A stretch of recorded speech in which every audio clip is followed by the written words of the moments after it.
शिवसेना कोणाची आणि धनुष्यबाण कोणाचा या महाखटल्याच्या सर्वोच्च न्यायालयातील सुनावणीत गुरुवारी अभूतपूर्व कायदेशीर लढाई पाहायला मिळाली। ठाकरे गटाचे वकील कपिल सिब्बल यांनी एका बाजूने आक्रमक तोफ डागली तर दुसऱ्या बाजूने सर्वोच्च न्यायालयाचे न्यायमूर्ती जॉयमाला बागची यांनी विचारलेल्या अत्यंत धारदार आणि कायदेशीर प्रश्नांमुळे कोर्टरूम मधील वातावरणाने वेगळंच वळण घेतलं। कोर्टाने सिब्बलांच्या युक्तिवादावर नेमकं काय निरीक्षण नोंदवलं, निवडणूक आयोग आणि आमदारांच्या अपात्रतेवरून कोर्टाने सिब्बलांचे मुद्दे कसे खोडून काढले आणि एका राजकीय विश्लेषकाच्या नजरेतून यातून पुढे काय घडणार सगळं सांगते। त्यासाठी व्हिडिओ शेवटपर्यंत नक्की पहा। नमस्कार, मी प्रिया समीर आणि तुम्ही पाहताय स्टार महाराष्ट्र न्यूज। सुनावणी सुरू होताच कपिल सिब्बल यांनी थेट निवडणूक आयोग आणि एकनाथ शिंदेंच्या कायदेशीर वैधतेवर बोट ठेवलं। सिब्बल यांनी कोर्टासमोर 3 मुख्य मुद्दे मांडले।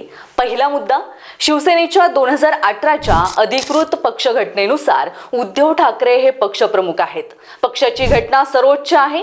संघटनात्मक स्तरावर बहुसंख्य नेते, उपनेते आणि जिल्हा प्रमुख हे उद्धव ठाकरे सोबतच होते। दुसरा मुद्दा म्हणजे एकनाथ शिंदेंची नेतेपदी निवड स्वतः पक्षप्रमुख उद्धव ठाकरेंनी केली होती। त्यामुळे ज्याने बंडखोरी केली तो मूळ पक्ष आणि चिन्हावर दावा कसा करू शकतो।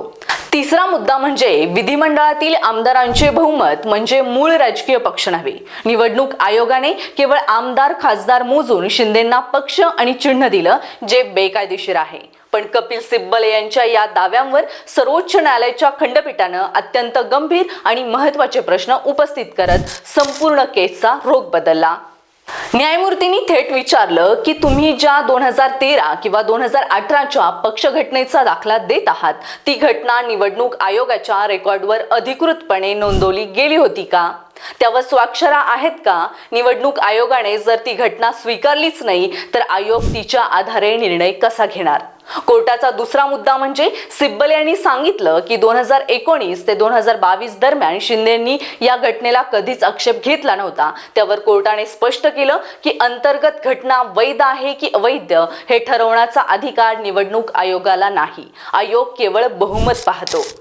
सिब्बल जेव्हा वारंवार आमदारांच्या अपात्रतेवर जोर देत होते तेव्हा कोर्टाने सिब्बलांना थेट सुनावलं, ज्या विधानसभेच्या आमदारांच्या अपात्रतेचा मुद्दा तुम्ही मांडत आहात त्या विधानसभेचा कार्यकाळ आता संपलेला आहे। त्यामुळे आता आमदार अपात्रतेवर निर्णय देण्यात काही अर्थ उरलेला नाही। कोर्टाने स्पष्ट केलं की आमदार अपात्रतेचा मुद्दा आता इतका महत्त्वाचा राहिलेला नाही। न्यायालय आता केवळ निवडणूक आयोगाने पक्ष आणि चिन्ह कोणाला दिलं आणि त्यासाठी कोणती प्रक्रिया वापरली या मुख्य मुद्द्यावरच लक्ष केंद्रित करेल। सुनावणी दरम्यान न्यायमूर्तींनी डॉक्टर बाबासाहेब आंबेडकरांचे विचार आठवण करत देशातील सध्याच्या राजकीय परिस्थितीवर चिंता व्यक्त केली। पूर्वी पक्षांतर हा एक घटनात्मक गुन्हा मानला जायचा, पण आज दुर्दैवाने तो एक सन्मानाचा बिल्ला म्हणजे बॅज ऑफ ऑनर बनला आहे, अशी तीव्र टिप्पणी खंडपीठाने केली। या संपूर्ण सुनावणीनंतर एक राजकीय विश्लेषक म्हणून परिस्थितीचं मूल्यांकन केलं तर काय चित्र समोर येतं? पहिला मुद्दा म्हणजे सिब्बल ज्या आमदार अपात्रतेच्या पायावर निवडणूक आयोगाचा निर्णय अवैध ठरवण्याचा प्रयत्न करत होते तो पायाच कोर्टाचा कार्यकाळ संपला या विधानानं कमकुवत केला आहे। त्यामुळे ठाकरेंना आता तांत्रिक आणि घटनात्मक बाजू लढवणे कठीण जाणार आहे। दुसरा मुद्दा म्हणजे कोर्टाच्या रोखावरून असं दिसतं की न्यायालय निवडणूक आयोगाने घेतलेल्या बहुमत चाचणीच्या निर्णयाला सहजासहजी बाजूला ठेवणार नाही। जर निवडणूक आयोगाची प्रक्रिया तांत्रिकदृष्ट्या वैध ठरली तर एकनाथ शिंदेंचा पक्ष आणि चिन्हावरील ताबा अधिकृतपणे कायम राहील। आणि तिसरा मुद्दा म्हणजे कोर्टाने स्पष्ट केले की आम्ही जो निर्णय देऊ तो भविष्यासाठी लागू होईल, म्हणजेच राजकीय पक्ष मोठा की लोकप्रतिनिधी यावर कोर्ट अंतिम शिक्कामोर्तब करेल।